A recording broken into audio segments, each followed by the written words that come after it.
नमस्कार, गोड्डा झार न्यूज में आप सभी का स्वागत है। आइए जानते हैं झारखंड की तमाम छोटी बड़ी मुख्य खबरों को। पर आपने अभी तक गोड्डा झार न्यूज चैनल को सब्सक्राइब नहीं किया है तो प्लीज चैनल को सब्सक्राइब कर बेल आइकन को प्रेस कर दे ताकि खबरों का अपडेट आपको मिलता रहे। साथ ही एक लाइक और प्यारा सा कमेंट जरूर करें। चलिए शुरू करते हैं आज की पहली महत्वपूर्ण खबरों से।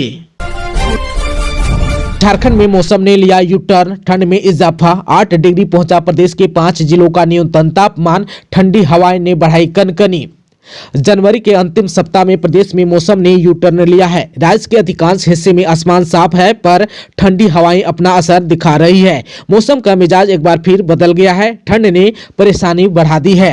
इधर मौसम विभाग का कहना है कि अभी इस ठंड से राहत मिलने के आसार इस अंतिम सप्ताह में नहीं है।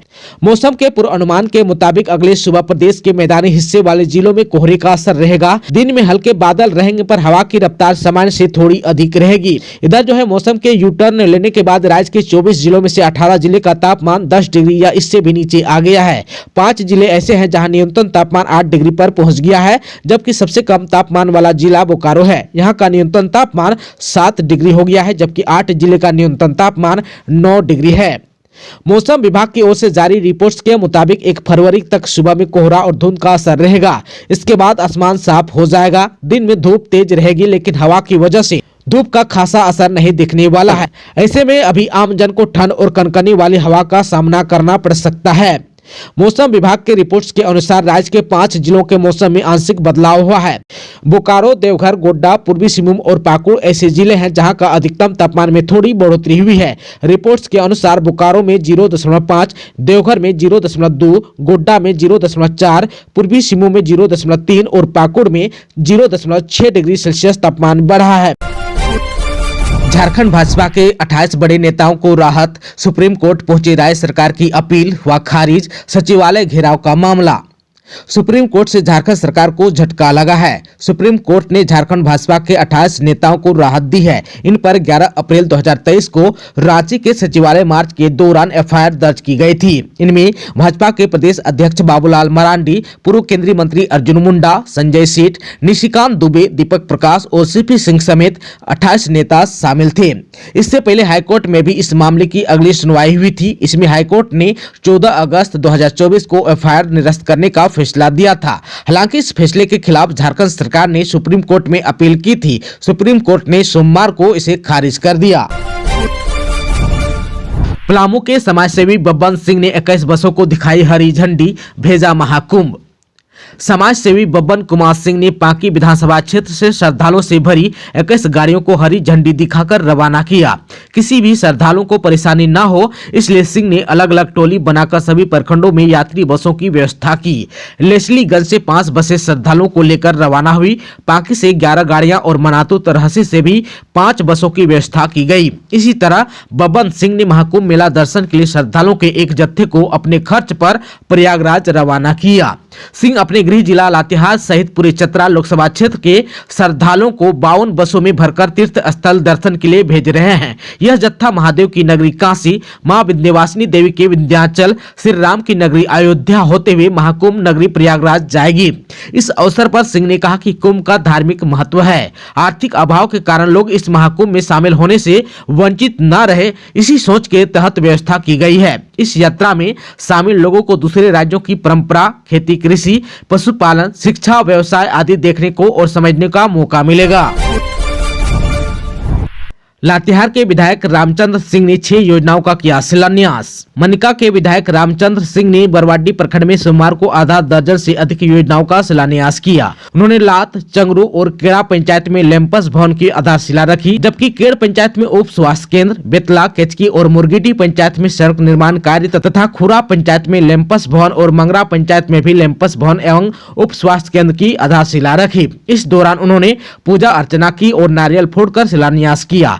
विधायक ने कहा कि किसी भी हाल में विकास की गति नहीं रुकेगी। हर गांव, हर जगह पर जरूरतमंद सुविधा दी जाएगी। विधायक ने सभी संवेदक को गुणवत्तापूर्ण कार्य करने का निर्देश दिया। पूर्व मुख्यमंत्री चंपई सोरेन के प्रेस सलाहकार चंचल गोस्वामी का बंगला कराया गया खाली। पूर्व सीएम चंपई सोरेन के प्रेस सलाहकार चंचल गोस्वामी का बंगला खाली करा दिया गया है। 26 जनवरी को उनका बंगला खाली कराया गया। चंचल गोस्वामी टाटा स्टील के कर्मचारी भी हैं। चंचल गोस्वामी ने चंपई सोरेन के कार्यकाल में टाटा स्टील के एक बड़े बंगले को अपने नाम से अलॉट करवाया था, लेकिन अब चंपई सोरेन मुख्यमंत्री नहीं रहे, इसलिए उनसे यह बंगला वापस ले लिया गया है। झारखंड के 14 जेलों में लगेगी कंपोस्ट मशीनें, गृह विभाग ने दी स्वीकृति।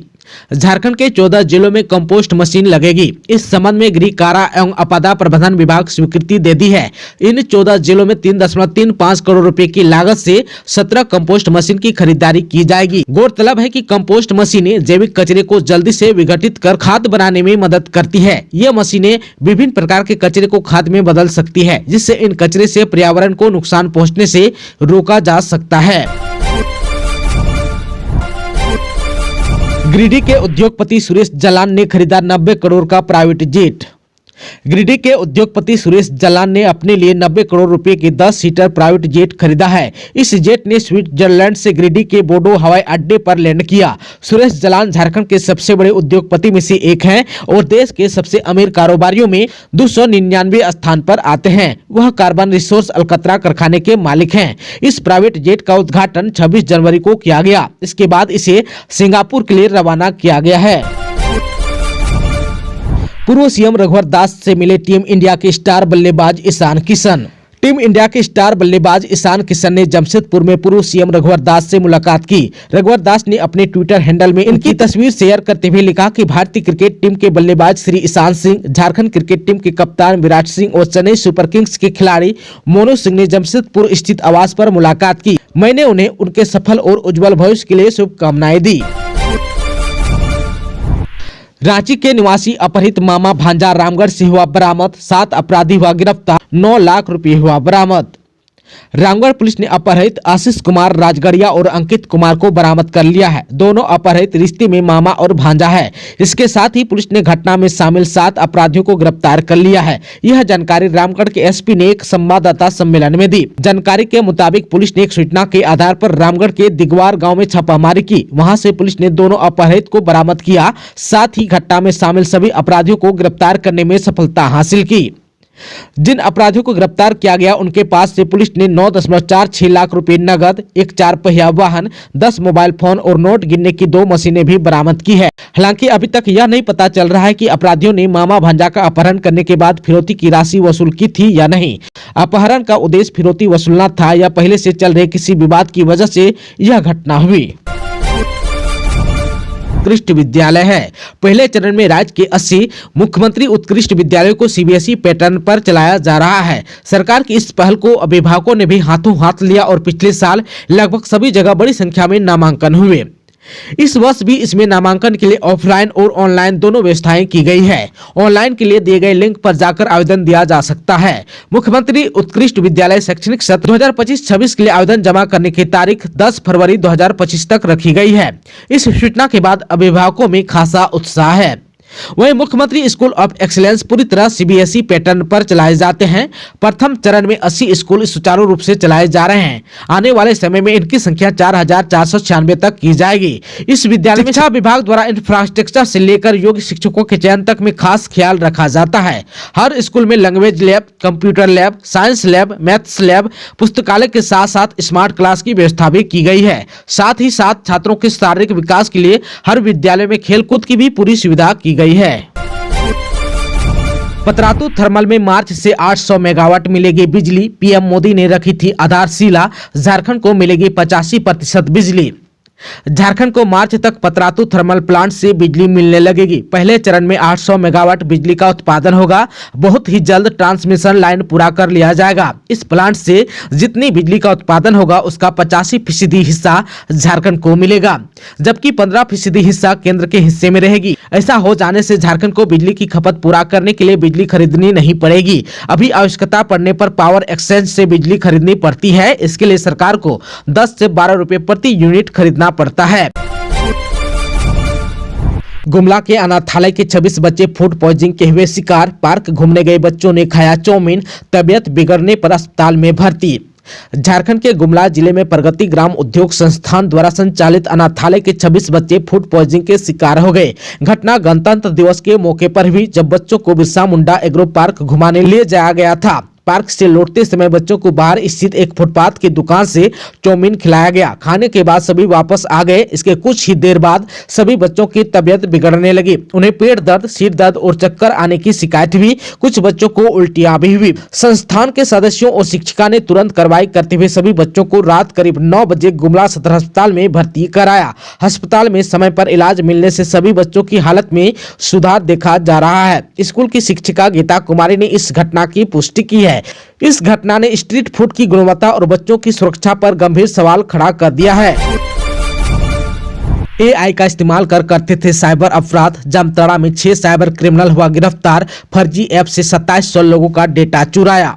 जामताड़ा पुलिस ने एक बड़ी कार्रवाई में आर्टिफिशियल इंटेलिजेंस का इस्तेमाल कर साइबर अपराध करने वाले 6 शातिर अपराधियों को गिरफ्तार किया। SP डॉक्टर एहतसाम बाकरीब के अनुसार 1 महीने की कड़ी निगरानी के बाद यह सफलता मिली। गिरोह PM किसान योजना, फसल बीमा योजना और विभिन्न बैंकों के नाम से फर्जी मोबाइल APK बनाकर व्हाट्सएप के जरिए लोगों को भेजता था। गिरोह के सदस्य ChatGPT और AI का इस्तेमाल कर मेलवेयर डेवलप करते थे। ऐप डाउनलोड करते ही पीड़िता का फोन हैक हो जाता था, जिससे बैंक खाता का विवरण, OTP और अन्य महत्वपूर्ण जानकारी चोरी कर ली जाती थी। गिरफ्तार अपराधियों में मोहम्मद महबूब आलम, सफाजुद्दीन अंसारी, मोहम्मद आरिफ अंसारी, मोहम्मद जसीम अंसारी, शेख बिलाल और अजय मंडल शामिल हैं। पुलिस ने आरोपियों से 14 mobile phone, 23 SIM card, 10 ATM card, laptop, वाहन, कैमरा और 1.08 लाख रुपए नगद बरामद किए हैं। जांच में सामने आया कि इन अपराधियों ने 2700 से अधिक पीड़ितों का 2.5 लाख संदेश, 200 पंजाब नेशनल बैंक और 500 कैनरा बैंक खाताधारकों का डेटा चुराया था। ये अपराधी देश भर में 415 से अधिक साइबर अपराध कर चुके हैं और 11 करोड़ रुपए की धोखाधड़ी में शामिल है। जामताड़ा साइबर अपराध थाने में मामला दर्ज कर लिया गया है। जांच में झारखंड CID और भारतीय साइबर अपराध समन्वय केंद्र की भी मदद ली जा रही है। धनबाद में पूर्व मुखिया के भतीजे की हादसे में मौत। अज्ञात वाहन ने मारी टक्कर, एक हुआ गंभीर, आक्रोशितों ने लगाया जाम।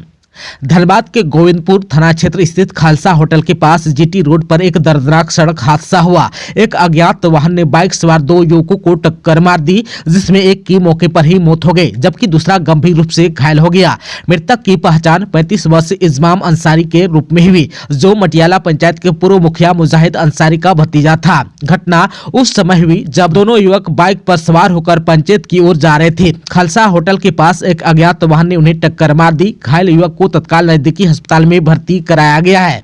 इधर जो है हादसे की खबर फैलते ही घटनास्थल पर स्थानीय लोगों की भारी भीड़ जमा हो गई। आक्रोशित लोगों ने सड़क जाम कर दिया। सूचना मिलते ही गोविंदपुर थाना की पुलिस मौके पर पहुंची और स्थिति को नियंत्रित करने में जुट गई। पुलिस अज्ञात वाहन की पहचान और चालक की गिरफ्तारी के लिए जाँच कर रही है।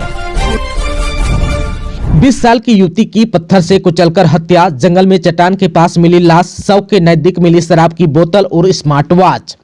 बोकारो के जंगल में चट्टान के पास एक 20 साल की युवती की लाश बरामद की गई। युवती के चेहरे पर गंभीर चोट के निशान मिले हैं। आशंका जाहिर की जा रही है कि पत्थर से चेहरे को कुचलकर युवती की हत्या की गई है। घटना लालपनिया थाना क्षेत्र के लुगुबुरु घंटा बाड़ी दरबारी चट्टान के पास की है।